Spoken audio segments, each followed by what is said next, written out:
तो देखो, fifth poem में तुम लोग का प्रतिभा का मूल बिंदु। तो प्रतिभा का मतलब क्या होता है? टैलेंट। तो इसे लिखा है डॉक्टर प्रभाकर माचवे जी ने। और उनका कहना था कि प्रतिभा एक ऐसी चीज है, मतलब टैलेंट एक ऐसी चीज है जो कहीं भी पाई जा सकती है। इसका मतलब ये नहीं होता कि लाइक ना कि आज मेरे पास है तो आपके पास कोई प्रतिभा नहीं होगी। हर किसी के पास कोई ना कोई डिफरेंट तरह की प्रतिभा होती है। प्रतिभा कोई कॉपी करने वाली चीज नहीं है कि किसी का किसी ने देखा तो नहीं मैं भी ऐसा कर सकता हूँ। प्रतिभा एक ऐसी चीज है जो आपके साथ ही बाय बर्थ आता है कहीं ना कहीं से। लेकिन उस प्रतिभा को बनाए रखने के लिए हमेशा हमें हार्डवर्क करते रहना होता है। मतलब कि जैसे बोलते हैं ना कि आप अगर टॉप आते हो तो उससे मेंटेन करना काफी जरूरी होता है। तो इवन प्रतिभा के लिए भी है कि आपको हार्डवर्क हमेशा करनी पड़ती है उसे उसके लिए।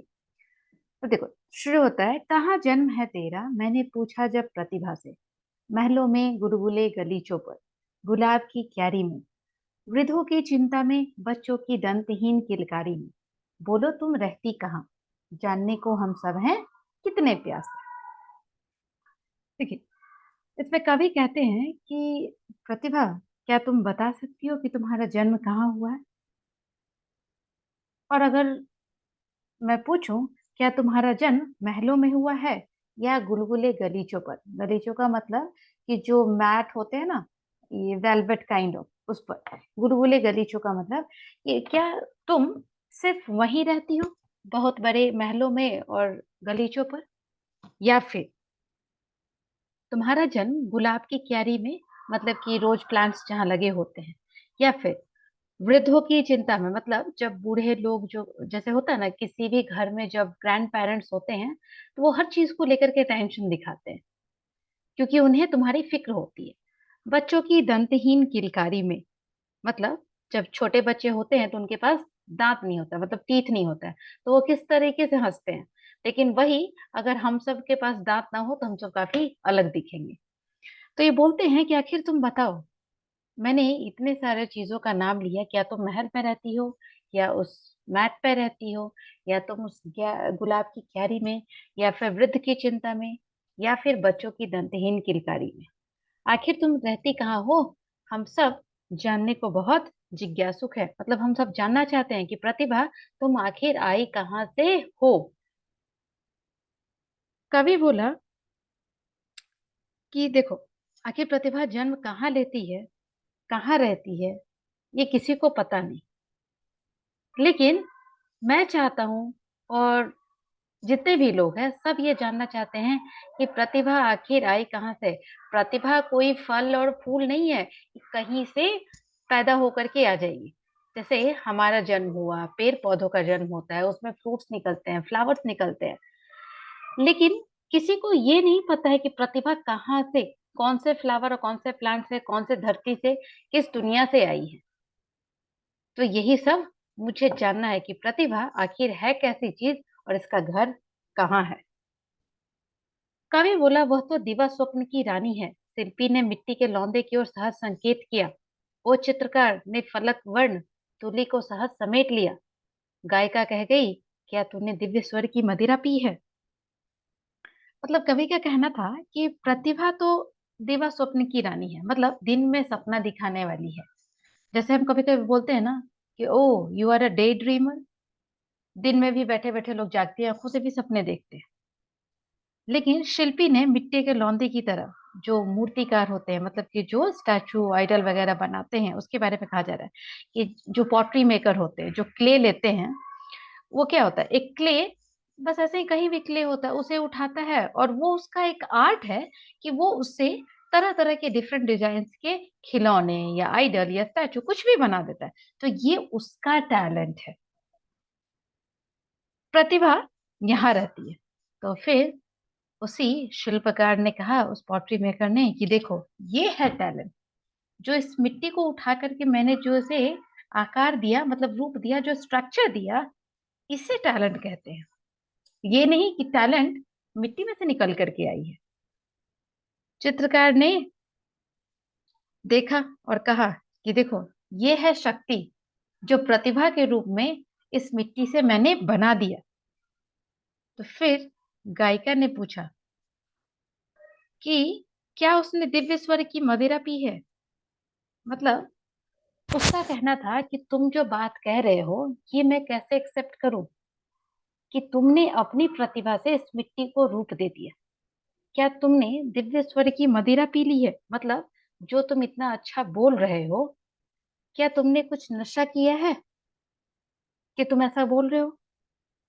कवि अभी भी आश्चर्य में था। उसका कहना था कि प्रतिभा क्या शिल्पी के मिट्टी के लौंदे में है, या फिर चित्रकार की, मतलब चित्रकार जो बना रहा था, जो मूर्ति बना रहा था, चित्रकार का मतलब क्या, जिसने चित्र बना दिया, या फिर गायिका के गायन में।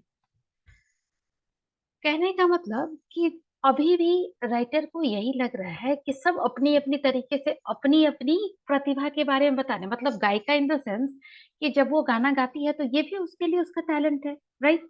इवन चित्रकार जब चित्र बना रहा है तो उसे लग रहा है कि मैंने अपने उस पेंट और ब्रश से उस प्रतिभा, उस चित्र को बना डाला। और जब शिल्पकार जब मिट्टी को लेकर के जब मूर्ति का रूप दे रहा है, वो कह रहा है ये टैलेंट है। तो राइटर को लग रहा है कि आखिर प्रतिभा है कहाँ से, उसे किसने बनाया, वो कैसे आई, कहाँ से आई? क्या निरी कल्पना प्रतिभा है? क्या निरी सोच की तितिल पड़ी? क्या प्रतिभा केवल नवनवीन विस्मय उपजाऊ हुआ है? प्रतिभा क्या है? संध्या भाषा, सिद्धों का पाहुर दुहा है।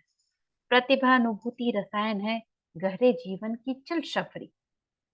प्रतिभा बोली यातना, निरंतर कष्ट सहन की ताकत में मैं बसती हूँ संघर्ष निरत साधक में, असीधारा व्रत में।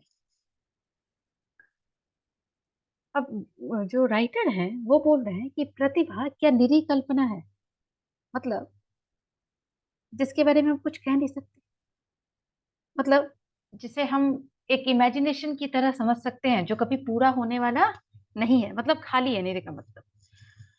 फिर उनका कहना था कि हम अगर अपनी मतलब सूझबूझ से, अपनी समझदारी से अगर इसे कोई नाम देना चाहें, जो अब तक शिल्पकार, गायिका और चित्रकार बात कर रहे थे, उसे प्रतिभा का नाम हम कह सकते हैं और बोल भी सकते हैं। लेकिन क्या ये प्रतिभा एक तरह का, मतलब क्या एक यूनिक चीज है, एक आश्चर्य है सबके लिए, या फिर हम जो अज्यूम करते हैं ये वो है? क्या हम सिर्फ इसे प्रिडिक्ट कर सकते हैं? क्या प्रतिभा तांत्रिकों, बौद्धों और सिद्धों की भाषा है, जिसमें अलौकिक और गूढ़ अभिप्राय व्यक्त किए जाते हैं? मतलब कि लाइक जो तांत्रिक होते हैं, मतलब कि जो संत लोग होते हैं, वो जिस तरह की बातें करते हैं ना, जो मतलब लगता है कि हर किसी की समझ में नहीं आ सकती, लेकिन उसके पीछे बहुत बड़ी मीनिंग छुपी हुई होती है। तो ठीक राइटर का कहना है कि शायद ये प्रतिभा भी वैसी ही चीज है जिसे हम देख सकते हैं, समझ सकते हैं, लेकिन अगर उसे एक्सप्रेस करने की बात जब आए तो कोई समझ नहीं सकता, ना मैं बता सकता।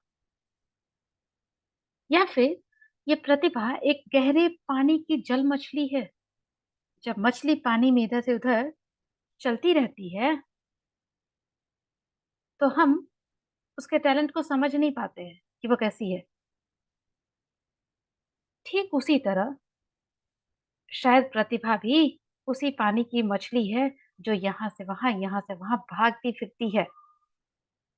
तो जब कवि ने ये पूछा तो प्रतिभा बोलती है कि देखो, मैं सच में अगर समझो तो मैं उसी मछली की तरह जीवन की चल सफरी हूँ, जो हमेशा संघर्ष के साथ ही आती है। मतलब कि जो जितना स्ट्रगल करता है, जो जितनी मेहनत करता है, उसी के साथ ये प्रतिभा हमेशा रहती है।